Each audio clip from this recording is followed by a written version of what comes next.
What's going on, ladies, gents, and kids of all ages? It is Eric coming back at you once again from the Nerd Cave, and today we have another very exciting deck tech video for you. We're going to be talking about Amber Sapphire Heroes, an updated version of it for set 6. I think this deck is going to get better than ever and is going to be one of the predominant hyper aggro decks in the meta. I did kind of break this deck towards the end of set 5, and I've seen a lot of more people playing the color combo since, and I love to see it. This one is full on hyper aggro, so I think the deck is a lot of fun. It is not a budget deck list like the deck list you've been seeing from the channel lately. It is a little bit more expensive. It's north of $300. We're going to have another budget deck list coming at you on Monday. If you watched the last two videos and you were looking for the deck list in the description, you may have seen that they were not available. All of the cards weren't on Dreamborn yet, so we just had kind of filler text in there. I did go back and update that with deck list links to Dreamborn, so if you were looking for those deck lists on the last two videos, those links are on there now. You can go directly to Dreamborn and see the full deck list. So if you haven't seen those yet, definitely check them out. I think those decks are both really good. I think Pirates especially is going to be really cool. There's some new cards that have gotten shown, and we may even be talking about different color combinations of Pirates in the future. But as always, big thank you to the Patreons for making the giveaways on the channel possible. If you haven't got subscribed, now is a great time to do so. We have that Azurite Seas booster box giveaway coming at you as soon as the set is available to me. We have already hit 2,000 subs, so that's been fulfilled. All you have to do is comment on this video or the last couple videos, the videos going forward until that booster box giveaway takes place. You can get an entry for every video that you comment on. So if you feel so inclined in joining in on the conversation, we got a lot of people talking about the deck list in the comments below, talking about their ideas or other deck lists they may like to see. We'll love to hear your voices. If there's a deck list you'd like to see us do, or a deck list that you've done that you'd like to see us cover on the channel, definitely let us know in the comments below. But without any further ado, let's go ahead and get into talking about Amber Sapphire Hyper Aggro. So the one cost characters haven't changed too much from last set. The first one we're going to be on is going to be Daisy Duck Donald's Date, a one cost uninkable character, 1/4 stat line, which is still crazy. It's still going to be excellent. Stat line in the meta, she is questing for 2, which is ridiculous. She does have drawback ability. Honestly, not that much of a drawback if you're playing into something like Sapphire where they have a lot of non-character cards. They may not even be hitting on this, and that is going to be whenever this character quests, each opponent reveals the top card of their deck. If it's a character, they may put it into their hand. They may put it on the bottom if they want. They probably aren't going to want. And if it is not a character, it's going to go directly to the bottom, so it's a great way to get rid of those Be Prepared, Fishbone Quills, that kind of stuff in that Ruby Sapphire matchup. Next up in the 1-drop slot, we do have 4 Lilo Making a Wish, a 1-cost uninkable character, 1/1 questing for 2. This is how powerful questing for 2 is on a 1-drop, that even with a 1/1 stat line and being uninkable, still I think a very playable card, particularly in a hyper aggro focused deck. Next up in the 2-drop slot, we've got another Lilo, a newcomer to the party. We are on 3 Lilo Escape Artist, a 2-cost inkable character. Fantastic that she's inkable. Not that you would necessarily want to ink her, but you can if you have to, because she is a 1/2 stat line questing for 2 and has the ability No Place I'd Rather Be, where she can continue to recur from your discard at the start of every single one of your turns. So every turn you may go ahead and pay 2 ink and bring her back. If she is in your discard, she does come into play exerted, but she is a threat that your opponent has to deal with again. So when you're trying to put that lore pressure on at the end of the game, she can be a great way to just keep pressuring your opponent, pressure. And they're not going to necessarily want to do something that's not going to put her in your discard. They may bounce her back to your hand, which is actually kind of better because then you can play her not exerted, or they may do something like Let It Go to get her out of the game completely. But if they're using a 5-cost card on a 2-cost character, it's pretty good for you. Next up in the 2-drop slot, this one I've actually added to my set 5 version of this deck. I think the card is really good, and I think it's just poised to get even better since it is going to be a very relevant shift target in the new meta.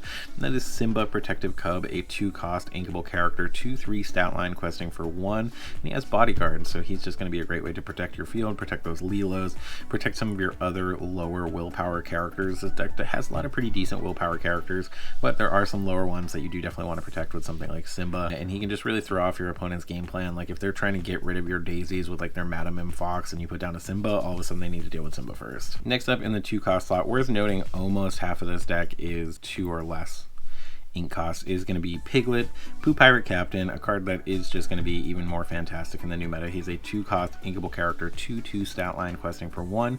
Well, you have 2 or more other characters in play, this character gets +2 lore. So you go turn 1 something, turn 2 Piglet, turn 3 another character, and boom, he's questing for 3. Particularly if you can get something down to bodyguard him, you're in a really good position at that point. Next up, a card I think is just going to continue to get better as more heroes release, and that is going to be Anna, Braving the Storm, a 2-cost inkable character, 1/4 stat line. So that 4 willpower stat line is something that is hugely important. It gets out of the range of a lot of direct removal.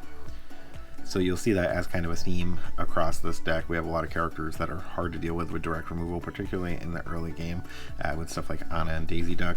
And if you have another hero character in play, this character gets +1 lore, so she is going to be going ahead and questing for 2. You're almost always going to have another hero character in play with this deck. Even Lilo on turn 1 is a hero to go ahead and trigger her. Not that she's necessarily going to stay in play, but tons of heroes do keep Anna questing for 2. This is a card I jumped on foils of like right when they came out. I'm like, this card's just going to get better and better. And the foils, even now, I think the foils are pretty cheap. Last up in the 2-drop slot, we are on 1 action in the 2-drop slot. That is the Bare Necessities. We've got 3 copies of it, a 2-cost inkable action song.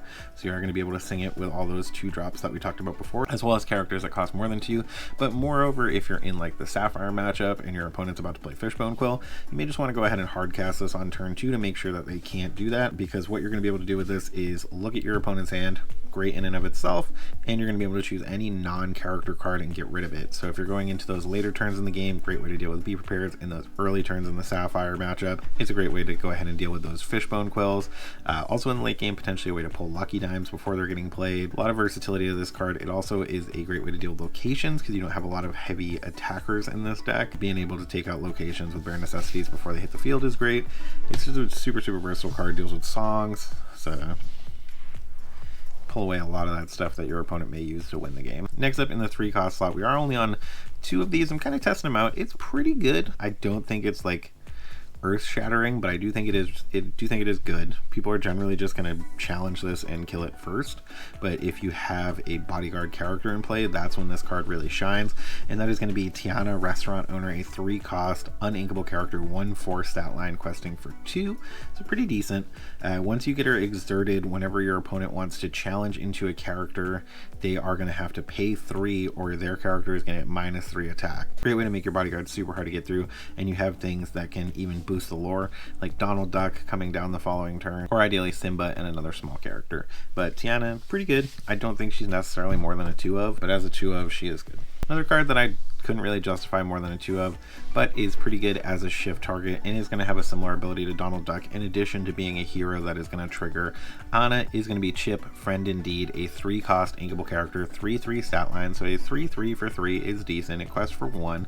When it comes into play, it's going to give another character +1 lore for the turn, so you're going to go ahead and get another character questing for an additional lore. So if you're going like turn 1 Lilo, turn 2 Anna, turn 3 this, on turn 3 you're questing for 5, on turn 2 you're questing for 2, so you're already going to be at 7, and you're going to have your shift target established in Chip. He may not necessarily be a card you want to play on turn 3 though, as there are a lot of better options in this deck.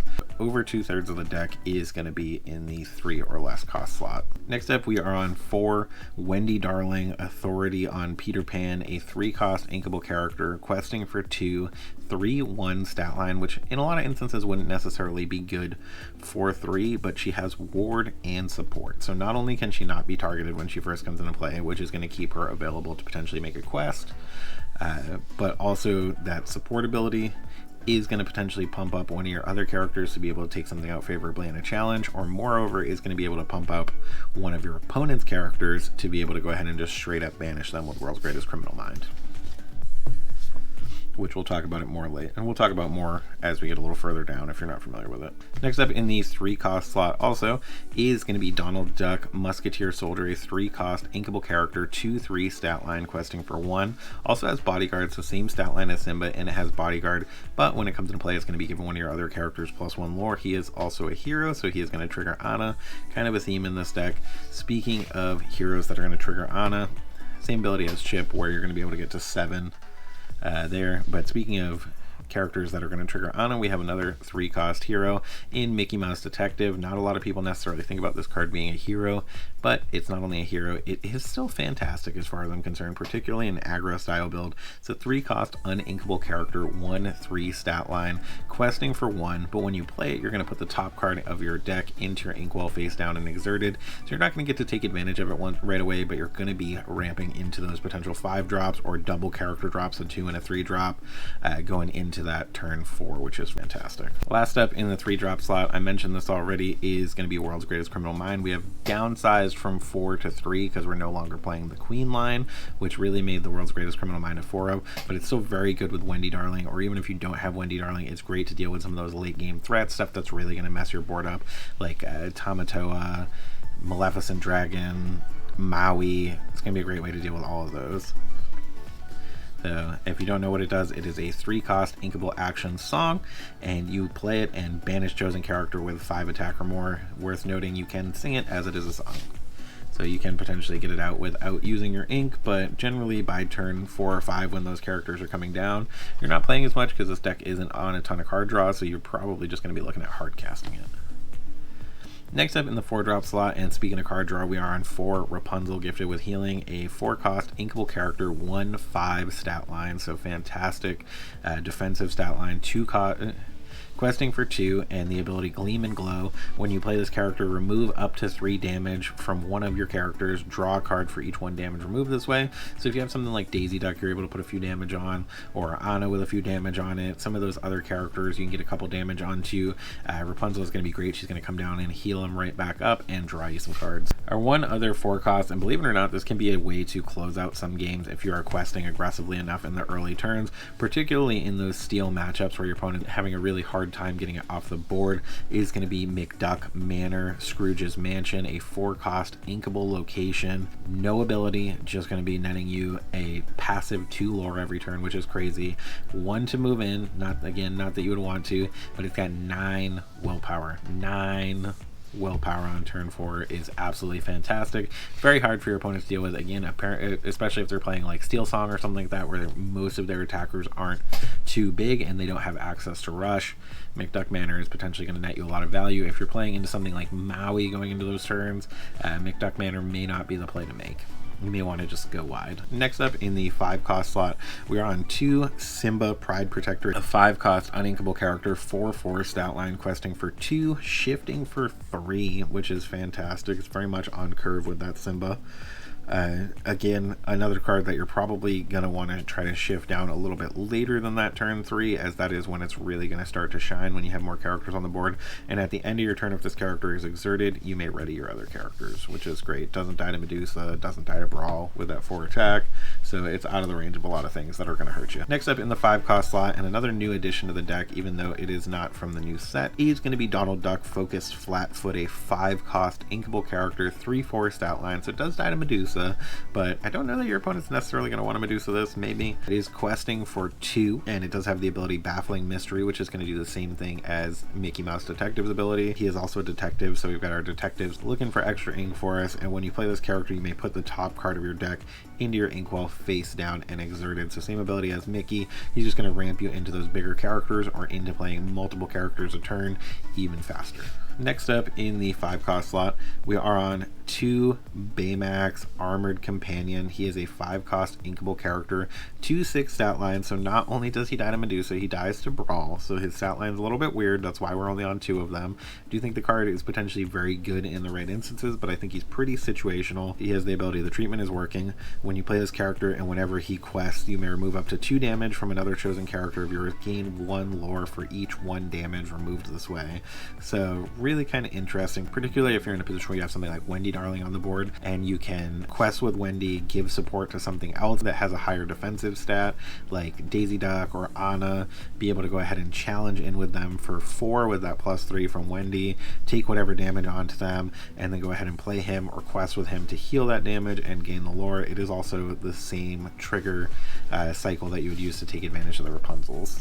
Final card in the deck is jumping it up a little bit in terms of cost, and that is going to be Chip and Dale Recovery Rangers, an 8-cost uninkable character, 6/6 stat line. Fantastic stat line on this character. Questing for 3, shifting for 5. We only have that 1 shift target in the deck for it, but with the blue ramp we have in the deck, you can still potentially get to 8 to go ahead and hardcast him, but obviously shifting him would be great. And during your turn, whenever a card is put into your inkwell, you may return a character card from your discard to your hand. This puts you in a position where if you are top decking characters that aren't necessarily your ideal choice in that particular instance, and they are inkable, you can go ahead and ink them, get a different character out of your discard pile if you have something more worthwhile to play in that instance, and play that instead, which is kind of crazy control of the mid to late game. So I think Chippendale is potentially really good. He does die to Maleficent Monster Dragon. Maui does trade with him if you open him up for challenging. So there are instances where he could die and not get a ton of net value. But, you know, don't do those things, and then he is going to get a lot of value. You could leave him readied, but if you're trying to close out that game, perhaps questing with it is a better option. I'm really enjoying the way that Amber Sapphire looks right now. I think the deck is incredibly aggressive, incredibly fun to play. I think Chippendale is really cool. I think the new Baymax is really cool. I've always loved Big Hero 6, so seeing more of those characters coming to the game is something I am very excited about. That being said, if you enjoyed the deck list, you think I made the right choices, definitely tell me in the comments below. If there's other characters you think I should have played instead, always love to hear it. If there's a totally different build of this deck list that you think is better, let me know that as well. Always love to hear it. And like I mentioned, any of those comments on this video are going to get you entered to win that booster box coming up very soon, so stick around for that. Thank you guys so much for taking the time to support the channel. The support on the channel recently has been absolutely crazy, and I will quit rambling. Remember to like, comment, and subscribe if you feel so inclined, and when you see those toys, video games, and decks featuring Big Hero 6 characters off in the distance, remember, it is not a mirage. You guys have a great day.